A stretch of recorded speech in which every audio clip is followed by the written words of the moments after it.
आज हम आपको बेहद ही खूबसूरत अदाकारा पूनम ढिल्लों से जुड़ा चौंकाने वाला सच बताने जा रहे हैं।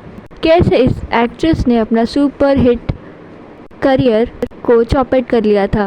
आप भी ये सच जान के चौंक उठेंगे।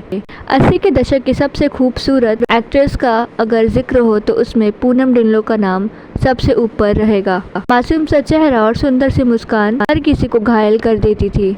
पूनम का जन्म यूपी के कानपुर शहर में 18 अप्रैल 1962 को हुआ था। कम ही लोग जानते होंगे कि पूनम ढिल्लों तो कभी फिल्मों में आना ही नहीं चाहती थी। उनका सपना तो डॉक्टर बनने का था। असल में पूनम के पिता वायुसेना में इंजीनियर थे और माँ प्रिंसिपल थी स्कूल में। पूनम के मौसी और मामा दोनों ही डॉक्टर थे। जब भी पूनम अपने नानी के घर जाती तो अपने मौसी और अपने मामा को डॉक्टर के रूप में देख के बहुत ही ज़्यादा खुश हो जाती। तभी से उन्होंने खुद भी डॉक्टर बनने का फैसला किया था। मगर किस्मत को तो कुछ और ही मंजूर था। साल 1977 की बात है। पूनम उन दिनों 16 साल की थी और स्कूल में पढ़ाई कर रही थी। एक दिन उनकी सहेलियों ने कहा, मिस इंडिया प्रतियोगिता हो रही है, तुम क्यों नहीं हिस्सा ले लेती। पूनम ने मजाक मजाक में अपना नाम भी दे दिया। लेकिन ये क्या, पूरे देश में एक से बढ़कर एक लड़कियों को पीछे छोड़कर पूनम ढिल्लों सिर्फ 16 साल में मिस इंडिया का खिताब जीत गई। बस यहीं से उनकी किस्मत पलट गई। पूनम की खूबसूरती की चर्चा पूरे हिंदी सिनेमा में होने लगी। उन दिनों यश चोपड़ा अमिताभ बच्चन के साथ एक मूवी बना रहे थे जिसका नाम था त्रिशूल।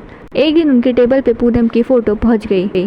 बला की खूबसूरत लड़की को देखते ही यश चोपड़ा मोहित हो गए। उन्होंने फौरन ही पूनम को अपनी मूवी में रोल ऑफर कर दिया। मगर ये क्या, इस एक्ट्रेस ने यश चोपड़ा का रोल ये कहकर ठुकरा दिया कि वो अभी पढ़ाई करना चाहती है। तो यश चोपड़ा ने भी उनको फिल्मों में लाने का जिद पकड़ लिया और वो बार बार पूनम को अप्रोच करते रहते।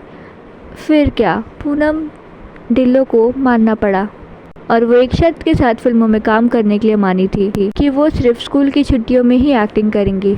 यश चोपड़ा ने भी हाँ कर दी। उसके बाद त्रिशूल मूवी से पूनम ढिल्लों ने अपना एक्टिंग डेब्यू किया।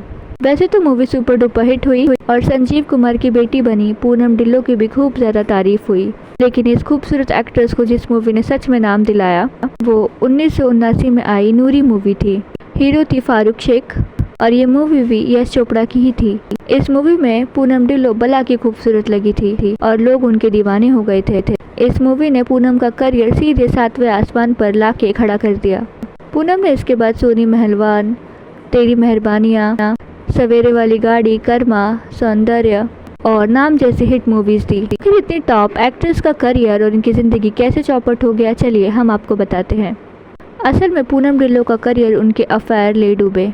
नूरी मूवी के शूटिंग के दौरान ही उनके अफेयर यश चोपड़ा के साथ हो गया और ये अफेयर की खबरें पूरे बॉलीवुड में फैल गई। उनसे रिश्ता खत्म हुआ तो वो डायरेक्टर रमेश सिप्पी के चक्कर में फंस गई। यहाँ पर भी बात नहीं बनी तो वो राज सिप्पी के मोहब्बत में पड़ गई। राज के तो प्यार में पूनम दीवानी हो गई थी और वो कहती थी कि अपनी बीवी को छोड़ो और मुझसे शादी कर लो। मगर राज सिप्पी ने भी पूनम से किनारा कर लिया और इस बात से पूनम बहुत ज़्यादा नाराज़ हो गई। इसी बीच साल 1988 में उनके जीवन में प्रोड्यूसर अशोक आए। राज सिप्पी को मज़ा चखाने के लिए उन्होंने अशोक से फ़ौरन ही शादी करने का फ़ैसला कर लिया। उनको घर वालों ने बहुत ज़्यादा समझाया कि जल्दबाजी मत करो, लेकिन पूनम नहीं मानी और अशोक के साथ शादी कर फिल्मों से दूरी बनाने का निर्णय कर लिया। बस यही कदम उनके लिए गलत साबित हुआ, जिसने उनको पूरी तरीके से तबाह कर दिया। अशोक से शादी के 2 साल भी नहीं बीते थे कि पता लगा कि अशोक किसी दूसरी लड़की से अफेयर कर रहे थे।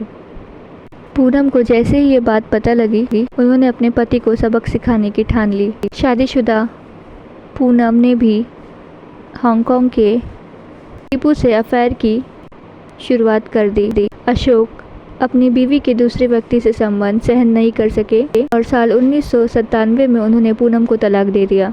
इसके बाद पूनम ने दोबारा फिल्मों में वापसी की सोची, लेकिन तब तक लोग उनको भुला चुके थे। उनके एक फैसले ने उनकी ज़िंदगी और उनका करियर दोनों ही बर्बाद कर दिया। तो ये थी कहानी पूनम ढिल्लों की।